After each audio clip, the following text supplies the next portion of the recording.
Hey everyone, hope all is well. Haven't done a video in a while, so I thought I'd start this one out showing these new speakers that I just got. They're not new, they're certainly new to me, and they are Nordmende Sterling speakers.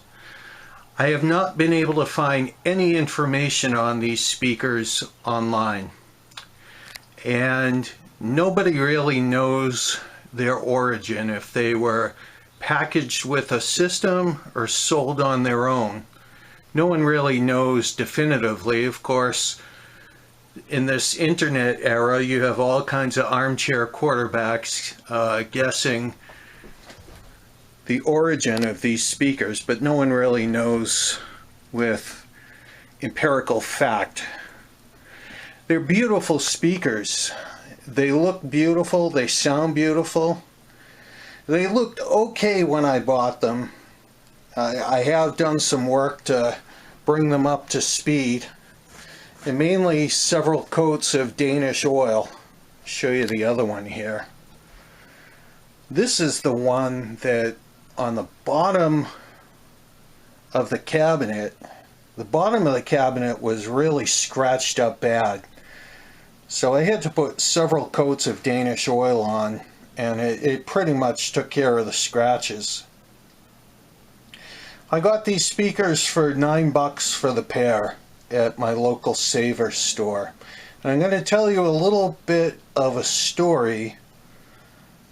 Honestly, I couldn't wait to get them home. For $9, how can you really go wrong? But the speakers have these gorgeous grills. These reminded me of kind of the vintage Pioneer speakers you saw in the 60s and the 70s, and I'm guessing these speakers are of a similar vintage, either 1960s or 1970s. They look to be two-way speakers. No, I have not taken them apart, but you can see our tweeter above and our woofer down below. I have not taken them apart. Nordmende is a German brand, but these speakers were built in Japan. There's a model number on the back of the speakers, which is SB600, and they have a wattage handling of 30 watts per channel, 30 watts per speaker. So I have them hooked up to this modest Onkyo receiver. This is a bedroom system upstairs, and we'll try to, in maybe a minute or two, we'll try to see how these speakers sound and not violate YouTube's copyright police guidelines. But I've got them set up over and above I've got a pair of JBLs.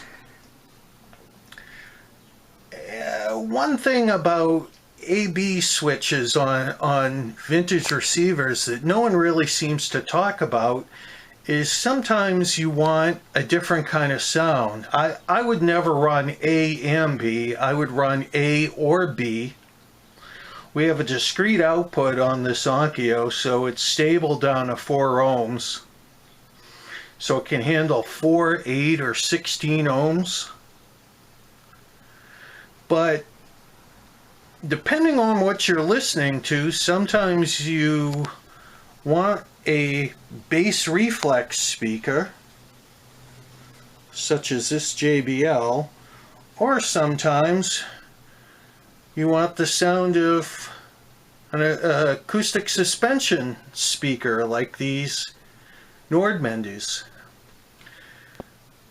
You'll see here in shortly, these speakers sound really nice. Let's maybe turn on some talk so we don't violate any copyright codes.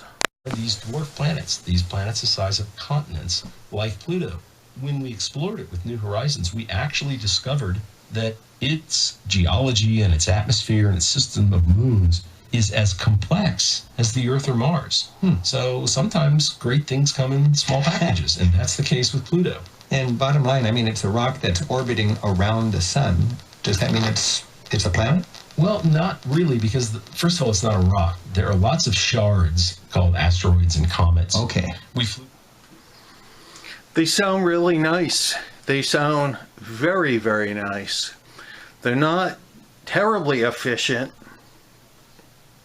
And I can tell you that for fact in comparing them to the JBLs. Never seen in the textbook. They're always big and round.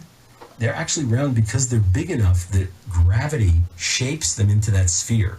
The gravity is more important than the material strength. So whereas or a mountain or an asteroid has a shape that can be arbitrary, it's controlled. But they sound nice. They really do. I wish I could play some music for you, but I'm not going to violate any kind of copyright codes, and I don't want a copyright strike. But I wanted to share with you a little bit of advice that I have, and this might be helpful for those of you looking for vintage speakers at your nearby Savers or Goodwill or whatever your thrift store of choice is. I'm going to tell you this right now. It's not like I go into one of those stores and maybe find a unopened collection of Beatles albums every time I go. Thrifting doesn't work that way, and the people who work at thrift stores, they're not keeping Indiana Jones' Holy Grail in the back room. It doesn't happen. These are people who work for minimum wage, maybe a little above, and they're not storing away all the best stuff in this secret lair in the back room. It doesn't work that way, guys. Finding the good stuff is luck of the draw. It is truly luck of the draw. And for those of you who say, and I see this a lot online, well, my local thrift store doesn't have any of the good stuff, and every time I go there, they just have junk. And my question for those folks usually is, how often do you go there? You have to go often to find the good stuff. You're not gonna bump into, let's say, well, I use the Beatles analogy, we'll use a different one. Maybe a complete collection of Led Zeppelin albums unopened. You're not going to find that the first time you go to a thrift store. It is truly luck of the draw. So keep going, and you never know what you're going to find. To say a kind of a knee-jerk, ignorant statement like, well, they never have the good stuff when I go.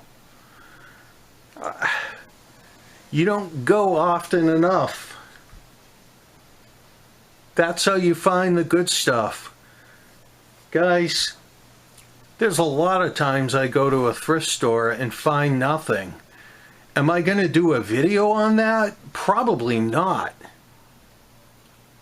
This just happens to be one of those times where I found these beautiful speakers at $9, cleaned them up with some Danish oil, and they sound great.